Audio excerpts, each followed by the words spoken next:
चलिए डॉक्टर साहब से सबसे पहले जान लेते हैं कि डाइजेस्टिव सिस्टम का हमारी बॉडी में क्या इम्पोर्टेंट रोल होता है और साथ ही साथ अगर इसका सिस्टम बिगड़ जाता है तब क्या होता है। देखिए, डाइजेस्टिव सिस्टम तो बहुत इम्पोर्टेंट सिस्टम है जिसको कि हम पाचन संस्थान कहते हैं आयुर्वेद में, और अक्सर हम कहते हैं अपने शो के माध्यम से आपको बताते हैं कि पेट से ही सभी रोग शुरू होते हैं, क्योंकि ये जो पाचन संस्थान है, जो डाइजेस्टिव सिस्टम है, जिसको कि हम मुंह से शुरू होता है जहाँ से हम खाना खाते हैं, उसके बाद हमारा ये पाइप है, फूड पाइप जिसको कहते हैं इसोफेगस, फिर हमारा पेट है, उसके बाद और एक हिस्सा आता है ड्यूडेनम, छोटी आंत, बड़ी आंत, पूरा जो ये पूरा मार्ग है, इसको पूरे को डाइजेस्टिव सिस्टम कहा जाता है।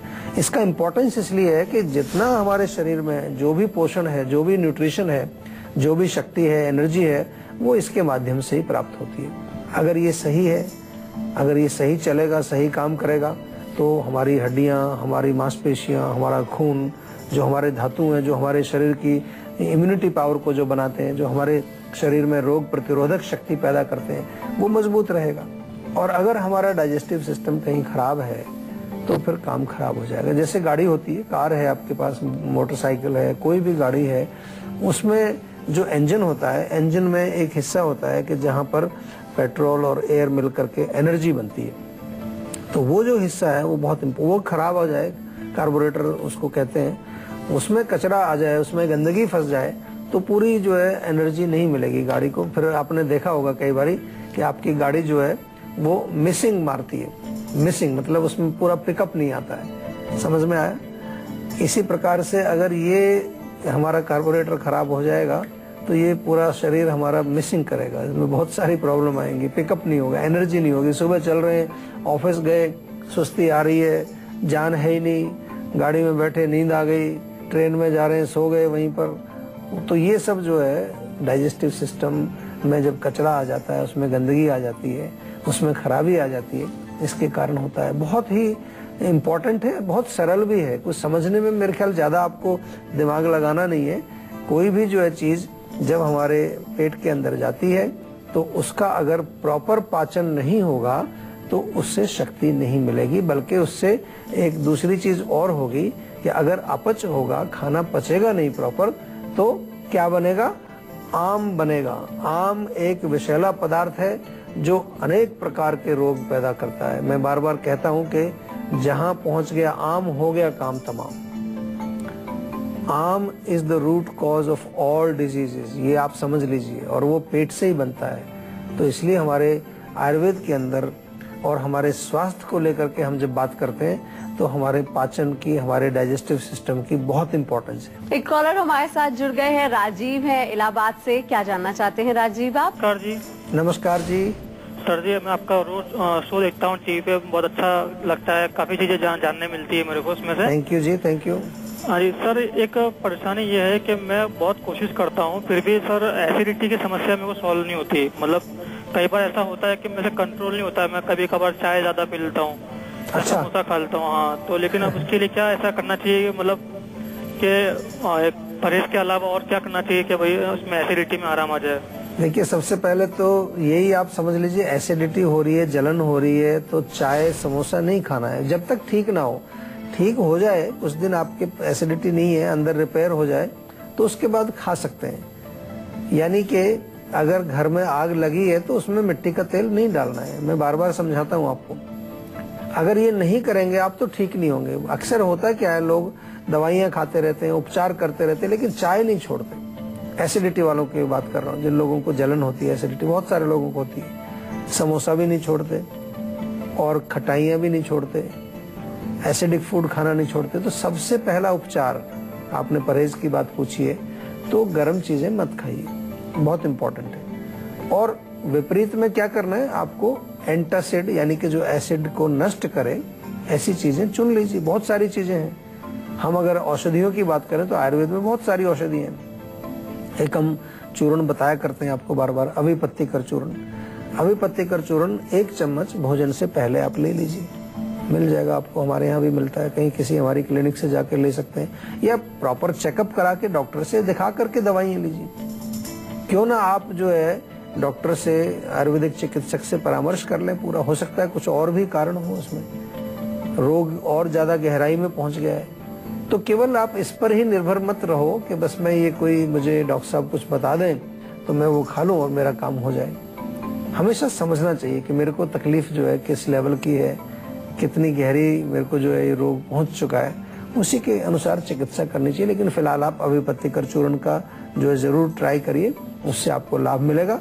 लेकिन परहेज बहुत जरूरी है। जो एसिड बनाने वाली चीजें उनको तो टोटली बंद करना पड़ेगा, कम से कम 2-3 महीने, जब तक आपका रोग पूर्णतः ठीक नहीं हो जाता। तो अब डॉक्टर साहब से जान लेते हैं कि कोई व्यक्ति ये कैसे जाने कि उसके डाइजेस्टिव सिस्टम में गड़बड़ी आ रही है। यानी कि डॉक्टर साहब कोई लक्षण होते हैं इसके कि पता चले कि हाँ हमारे डाइजेस्टिव सिस्टम में प्रॉब्लम है? बिल्कुल लक्षण होते हैं और बड़े कॉमन और साधारण लक्षण हैं। बहुत सारे लोगों को लक्षण होते हैं लेकिन लोग बाग जो है बिल्कुल ध्यान नहीं देते हैं। किसी भी व्यक्ति को पेट में अगर जलन हो रही है, जैसे कि अभी प्रश्न पूछा हमारे वक्ता ने कि भाई दर्शक ने हमारे जो अभी प्रश्न पूछा कि पेट में जलन हो रही है, तो एसिडिटी इसको आमतौर पर हम कहते हैं। तो एसिडिटी हो, जलन हो, गैस का शिकायत लोग करते हैं, जी बहुत गैस बनती है, अफारा होता है, डकारें आती हैं, खाना खाने के बाद खाना यहीं रखा रहता है, पेट में हिलता ही नहीं है, नीचे नहीं जाता है, पेट भारी हो जाता है, मोशन क्लियर नहीं होता है, पेट में हल्का हल्का दर्द बना रहता है। ये तमाम लक्षण जो हैं, ये संकेत हमें मिलता है इनसे कि आपका डाइजेस्टिव सिस्टम ठीक नहीं है।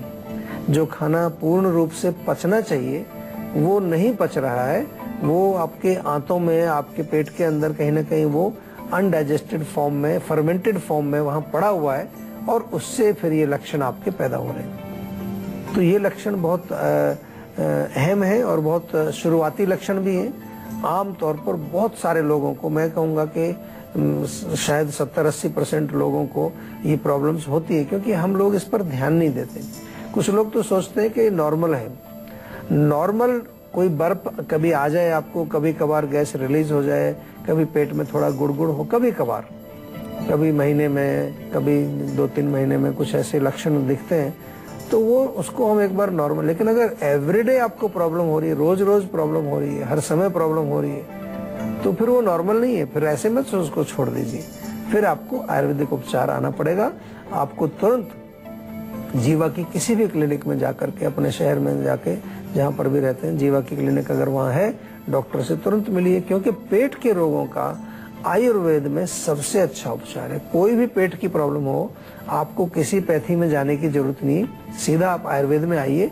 आयुर्वेद में सैकड़ों औषधियां हैं जो हमारे डाइजेस्टिव सिस्टम को ठीक रखती है। तो चलिए अब डॉक्टर साहब से जान लेते हैं कि डाइजेस्टिव सिस्टम में गड़बड़ी से सेहत पर क्या असर पड़ता है, और डॉक्टर साहब कौन कौन सी बीमारियां इससे हमको हो सकती हैं? देखिए, बीमारियां बहुत सारी होती हैं। हाइपर एसिडिटी एक बीमारी आपने सुनी होगी, लोग कहते हैं, या फिर जो है पेट में अल्सर हो जाता है, छाले हो जाते हैं, गैस्ट्रिक अल्सर, पेट के अंदर सूजन हो जाए, गैस्ट्राइटिस जिसको बोलते हैं।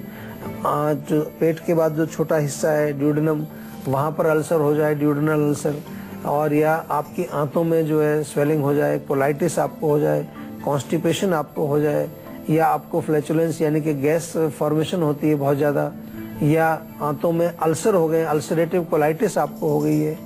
अनेक प्रकार के रोग हैं जो हमारे डाइजेस्टिव सिस्टम, इवन अगर हम यहाँ भी देखें, जो हमारी फूड पाइप है, भोजन नली जो है, इसमें भी कई बार स्वेलिंग हो जाती है। कई लोग कहते हैं जी खाना खाया नहीं जाता, यहीं अटक जाता है, पानी पी करके उसको नीचे निकाला जाता है। इसका मतलब कहीं ना कहीं आपके भोजन की नली है, जो इसोफेगस है, जो फूड पाइप है, उसमें कुछ रुकावट पैदा हो रही है, वहाँ कोई स्वेलिंग पैदा हो रही है। तो अनेक प्रकार के रोग हैं। आगे चल के अगर भयंकर रोग भी होते हैं, आपको आंतों का कोलन कैंसर हो सकता है, रेक्टम का कैंसर हो सकता है, आपको सीवियर कॉन्स्टिपेशन की वजह से पाइल्स हो सकते हैं, बवासीर जिसको कहते हैं, हेमोरॉइड्स हो सकते हैं, ब्लीडिंग हो सकती है, खून निकल सकता है।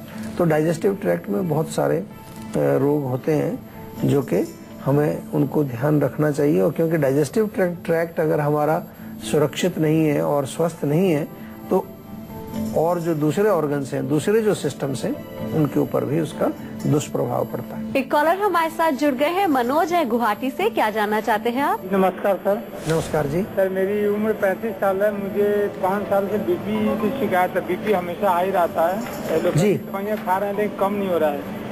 आयुर्वेद अच्छा। में कोई ऐसा इलाज हो सर, बताया जाए सर? नहीं, तो दवाई लेते हैं बीपी की आप?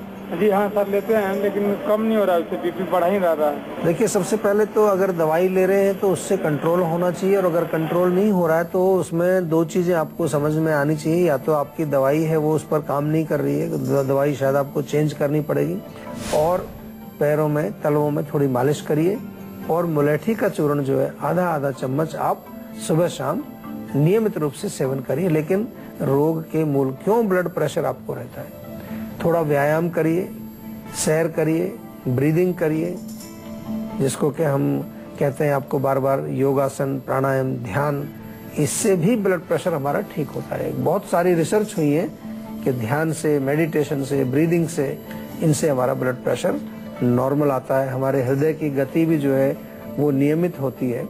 बहुत अच्छा, इससे हमारे शरीर पर काफी अच्छा प्रभाव इनका पड़ता है। और अब बारी है आज की संजीवनी की, जिसमें डॉक्टर साहब से जानेंगे डाइजेस्टिव सिस्टम को दुरुस्त रखने के आसान आयुर्वेदिक उपायों के बारे में। डॉक्टर साहब, डाइजेशन को लेकर क्या है आज की संजीवनी? सबसे पहली चीज है कि भोजन खाने का तरीका आपको आना चाहिए। हमेशा जो लोग गलत सलत खाते हैं, टाइम से नहीं खाते हैं, गैर टाइम खाते हैं, उल्टा सीधा खाते हैं, अपना जो है प्रकृति के अनुसार नहीं खाते, ईटिंग रूल्स हमारे यहाँ इनको कहते हैं, ईटिंग रूल्स को हमें फॉलो करना चाहिए। बहुत सारी चीजें हैं उसके अंदर, पूरा आपको एक विश्लेषण उसका मिलेगा। आप जो है हमारी वेबसाइट पर जाकर काफी सारी चीजें पढ़ सकते हैं इसके बारे में। दूसरी चीज इसमें कि भोजन हमारा जो खाया वो पूर्ण रूप से पचे, उसके लिए कुछ न कुछ हमें कोशिश रखनी चाहिए। ऐसी चीजें लेनी चाहिए जो पाचक है। हमारे यहाँ पर एक प्रचलन होता है, आपने देखा होगा, अब तो वो केवल रेस्टोरेंट तक ही सीमित रह गया है। कभी रेस्टोरेंट में आप जाते हैं तो खाने के बाद सौंफ मिलती है, पर सौंफ खाते हैं, लेकिन वो घर में भी खाई जा सकती है। ऐसा तो नहीं कि घर में सौंफ खाने पर कोई प्रतिबंध लगा हुआ है, कोई बैन लगाया हुआ है। क्यों खाते? क्योंकि पाचक होती है। बल्कि आप सौंफ, पुदीना, थोड़ी सी सौंठ और जीरा, ये चार चीजें बराबर बराबर में के मिलाकर के चूर्ण बना लीजिए, और भोजन के पश्चात थोड़ा सा हल्के से गुनगुने पानी से, ताजे पानी से घोल करके उसको पी जाइए, तो पाचन अच्छा होगा आपका। खाना खाने से पहले थोड़ा सा ताजा अदरक का टुकड़ा आप खाइए, तो अपनी अग्नि को तेज करेगा, वो अग्नि प्रदीप्त होगी उससे। इसके अलावा जो है आप सबसे बढ़िया एक अच्छी चीज है हमारे घरों में, आमतौर पर हम बनाते भी हैं, उसको हम छाछ बोलते हैं, तक्र बोलते हैं, मट्ठा बोलते हैं जिसको। उसका सेवन अगर आप करें दोपहर के समय, सुबह के समय, उससे भी पाचन होता है। बढ़िया सी पतली सी छाछ बनाएं, भुना हुआ जीरा, थोड़ी सी ताजा अदरक उसमें डाल दें, धनिया पुदीना अगर ताजा मिलता है उसको पीस करके उसमें मिलाएं, बहुत अच्छी है। छाछ से जो है पाचन भी होता है, छाछ से हमारे शरीर में और भी कई फायदे होते हैं। तो काफी सारी चीजें हैं जिसको हम ले करके, इन चीजों का सेवन करके अपने डाइजेस्टिव सिस्टम को बिल्कुल स्वस्थ रख सकते हैं। और डाइजेस्टिव सिस्टम यदि हमारा स्वस्थ रहेगा तो रोग हमारे पास नहीं आएंगे कभी। तो चलिए आप डॉक्टर चौहान से जान लेते हैं कि डाइजेशन को परफेक्ट बनाने के लिए क्या कोई परहेज डॉक्टर साहब हमें करना चाहिए, कोई सावधानियां? देखिए, परहेज बिल्कुल करना चाहिए। एक तो सबसे भयंकर चीज है चाय, लोग पीते रहते हैं दिन भर। ये चाय जो है हमारे पाचन को खराब करती है। खास तौर से अगर आपको भूख तेज लगी है और उस समय कई बार लोग क्या करते हैं, भूख लगी है चाय पी लेंगे, तो वो आपके अग्नि को और खराब करेगी। दूसरी चीज, जो आजकल हम जंक फूड खाते हैं, ऐसा भोजन जिसमें कोई पोषण नहीं है, कोई उसमें कोई ताकत नहीं है, कोई शक्ति नहीं है, उसको ज्यादा खाते हैं आजकल। पता नहीं क्या क्या चल रहे हैं, चिप्स चल रहे हैं, और ये जितना भी फास्ट फूड चल रहा है, इसका बड़ा प्रचलन बढ़ गया है। तो ये हमारे पेट को खराब करते हैं। क्यों? क्योंकि इसमें कोई पोषण है नहीं, कोई ताकत है नहीं इसके अंदर। तो हम खाते किस लिए? ताकि शरीर को शक्ति मिले, और शक्ति नहीं मिलेगी तो फिर उसका फायदा क्या है खाने का? आप कहें जी मेरी गाड़ी को जो है मिट्टी का तेल अच्छा लगता है, मैं मिट्टी का तेल डाल दूं इसमें रोज, उसका क्या मीनिंग? उसको पेट्रोल चाहिए, उसको शक्ति चाहिए, शक्ति उसको पेट्रोल से मिलेगी।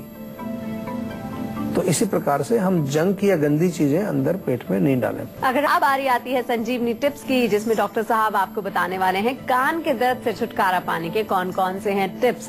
डॉक्टर साहब, क्या है आज की संजीवनी टिप्स? देखिए, कान में दर्द जो है कई कारणों से होता है। हम अगर दोषों की बात करें तो कोई सूजन हो सकती है, अंदर खुश्की हो सकती है, या फिर जो है कोई अंदर फोड़ा फुंसी कुछ निकल सकता है। कई कारण उसके हो सकते हैं आपको। तो सिंपल कई चीजें हैं जो, अगर साधारण कान का दर्द है तो उसके लिए आप तुलसी के पत्ते अगर हैं उसका थोड़ा जूस निकालिए और कान में उसका थोड़ा रस 2-3 बूंद डालिए, उससे बहुत आराम मिलता है। प्याज या लहसुन आपके घर में होता है, उसका रस भी निकाल करके आप डाल सकते हैं, उससे फर्क पड़ेगा। या लहसुन को सरसों के तेल में पका के आप रख लीजिए, तो वो जो तेल बन जाता है आपका, उस तेल से भी आप जो है कान में डालेंगे अगर वो तेल, तो उससे आपको काफ़ी रिलीफ मिलेगा।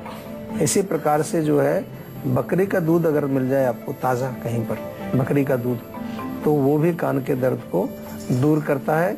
और सिरका भी डालते हैं, सिरका जो घर में आमतौर पर मिल जाता है, सिरका अगर कान में डालें उससे भी आपको काफ़ी आराम कान के दर्द में मिलता है। डॉक्टर साहब बहुत बहुत शुक्रिया हमारे दर्शकों को इतनी सारी जानकारी देने के लिए। Thank you. संजीवनी में आज बस इतना ही। आप भी अगर हेल्थ से रिलेटेड किसी समस्या से परेशान हैं तो आप हमारे नंबर 0129404004 पर अपना फोन नंबर जल्द से जल्द रजिस्टर करवा सकते हैं। आप हमें ईमेल भी कर सकते हैं। हमारा ईमेल आईडी है info@jiva.com। आप फेसबुक के जरिए भी हमसे जुड़ सकते हैं। हमारी फेसबुक आईडी है www.facebook.com/jiva ayurveda।